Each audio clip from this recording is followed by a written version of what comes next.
Assalamualaikum warahmatullahi wabarakatuh. Kami dari kelompok 12 ingin menarasikan hasil diskusi kami tentang kitab kuning yang berjudul Al-Jurumiyah yang beranggotakan saya sendiri Anom Sabdo Samiaji 20 12 11 067, Devi Endah Lisnawati 20 12 11 056, dan Dewi Emialana Safitri 20 12 11 073.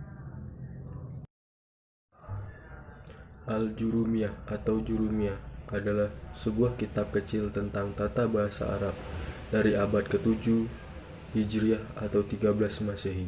Kitab ini disusun oleh ahli bahasa dari Maroko yang bernama Abu Abdillah Sidi Muhammad bin Daud Asy-Syahnji alias Ibnu Ajurum.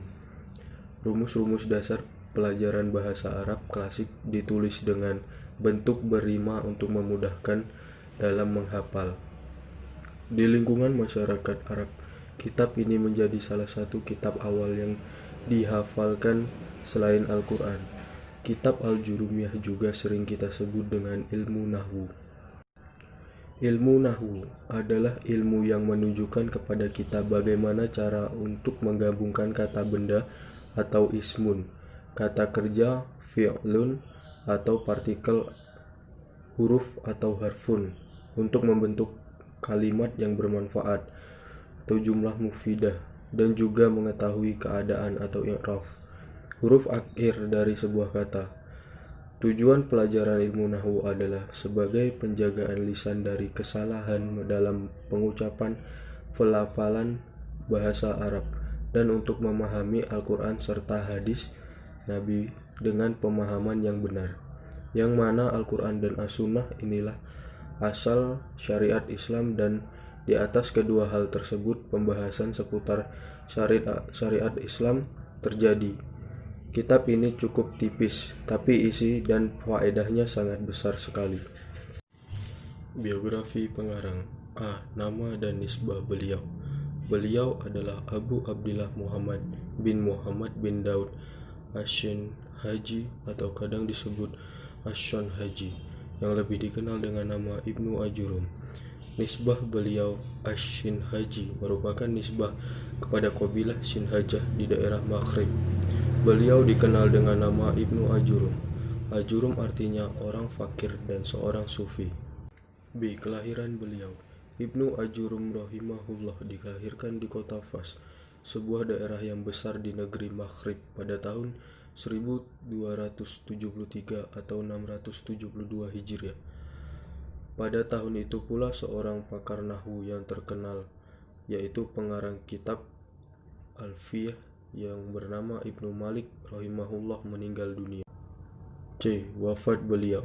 Ibnu Ajurum rahimahullah wafat di kota Fas pada hari Senin tanggal 10 Safar 1323 atau 723 Hijriah. D. Perjalanan beliau dalam menimba ilmu awalnya. Ibnu Ajurum rahimahullah belajar di kota Fas. Kemudian beliau berangkat haji ke kota Mekah. Ketika melewati Kairo, beliau belajar nahwu kepada Abu Hayyan, salah satu pakar nahwu di negeri Andalusia, penyusun kitab Al-Bahr Al-Muhit, sampai beliau mendapatkan ijazah atau rekomendasi dari Abu Hayyan. E. Penyusunan matan Al-Jurumiyah. Ibnu Ajurum menyusun matan Al-Jurumiyah pada tahun 719 Hijriah, 4 tahun sebelum beliau wafat. Ibnu Maktum yang sezaman dengan 28 Ibnu Ajurum atau setelah memuji Ibnu Ajurum menyebutkan di dalam Tazkirahnya bahwa pada saat dia menulis Tazkirah tersebut Ibnu Ajurum masih hidup. Isi kitab Jurumiyah. Kitab Jurumiyah berisi teori-teori dasar ilmu nahwu, salah satu cabang ilmu bahasa Arab yang membahas perubahan huruf akhir dari sebuah kata yang menjadi tanda kedudukan kata tersebut dalam sebuah kalimat. Apakah kata itu berposisi sebagai subjek, predikat, objek, atau keterangan tambahan? Ilmu nahwu wajib dipelajari bagi orang-orang yang hendak mendalami ilmu-ilmu agama Islam yang sumber utamanya adalah Al-Quran dan hadis yang menggunakan bahasa Arab. Dan bahasa Arab tidak bisa dipahami dengan baik kecuali dengan mempelajari ilmu nahwu. Dan Ibnu Ajurum berhasil meringkas sekaligus mengurutkan bab-bab dan kaidah-kaidah ilmu nahwu yang terpenting di dalam Jurumiyah dengan sangat baik. Sehingga kitab ini masyhur sebagai kitab yang mudah dipahami dan dihafalkan bagi para pemula. Matan Al-Jurumiyah terdapat 26 bab, yaitu Muqaddimah, Aqsam al-Kalam, bab al-i'rab, mengenal tanda-tanda i'rab, fasal, bab tentang fi'il-fi'il, bab fa'il, bab maf'ul yang tidak disebut fa'ilnya, mubtada dan khobar, bab amil-amil yang masuk kepada mubtada dan khobar, na'at, ataf, taukid, badal, isim-isim yang dinashatkan, ma'ful bih, mazhar, zaraf zaman dan zaraf makan, tamyiz, istisna, hal, la, ma'ful, ma'am, isim-isim yang dikhofatkan. Yang demikian dapat kita lihat langsung dalam kitab Al-Jurumiyah. Berikut ini adalah contoh materi yang disajikan sang pengarang. Na'at atau sifat. Na'at itu mengikuti yang disifati pada keadaan rafa'nya, nasabnya, khofatnya, ma'rifatnya, dan nakirahnya. Ma'rifat atau kata khusus itu ada 5. 1. Isim domir atau kata ganti. Yang kedua, isim alam atau nama. Yang ketiga, isim mubah atau kata tunjuk. Yang keempat, isim yang terdapat alif, lam, atau al. Yang kelima, apa-apa yang diidafkan kepada salah satu dari yang 4. Nakirah atau kata umum adalah setiap isim yang tersebar beraneka ragam pada jenisnya, tidak tertentu pada sesuatu pun. Dan untuk memudahkannya, nakirah itu adalah setiap yang dapat menerima alif lam. Dalam membuat kitab ini, Ibnu Ajurum menggunakan mazhab Kufah. Di antara bukti-buktinya, 1. Beliau menyebut kasroh atau yang menggantikannya dengan khauf. Adapun pengikut mazhab Basrah menyebutnya dengan jar. 2. Beliau berpendapat bahwa fi'il amr itu dijamkan. Ini adalah pendapat mazhab Kufah. Adapun ahlu Basrah berpendapat bahwa fi'il amr itu mabni ala sukun. 3. Beliau menganggap kaifama termasuk jawazim, alat yang menjazmkan fi'il mudhari, sebagaimana pendapat ahlu Kufah. Adapun ahlu Basrah menolak kaifama dengan jawazim. 4. Ibnu Ajurum menyertakan bahwa di antara tanda isim adalah menerima alif dan lam. Ini adalah pendapat ulama nahwu Kufah. Adapun ahlu Basrah menggunakan istilah al.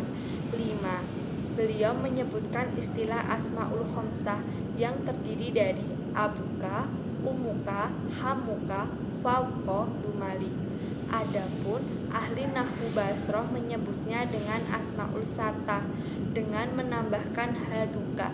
Ini sebagai bukti yang menunjukkan bahwa Ibnu Ajurum menganut mazhab Kufah. Kelebihan dan kekurangan. Kekurangan kitab ini ialah terlalu ringkasnya pembahasan dan sedikitnya variasi contoh yang mengakibatkan para pelajar terpaku pada contoh itu-itu saja. Namun hal ini dapat dimaklumi karena kitab ini ialah jenis kitab yang memang ditunjukkan kepada para pemula. Metode Syekh Hasan Haji dalam menulis kitab ini dapat disimpulkan dengan beberapa poin ringkas. Pertama, ia memulai setiap bab biasanya dengan menuliskan definisinya. Kedua, melakukan pengklasifikasian dalam bab-babnya, kemudian menyebutkan jenis-jenisnya.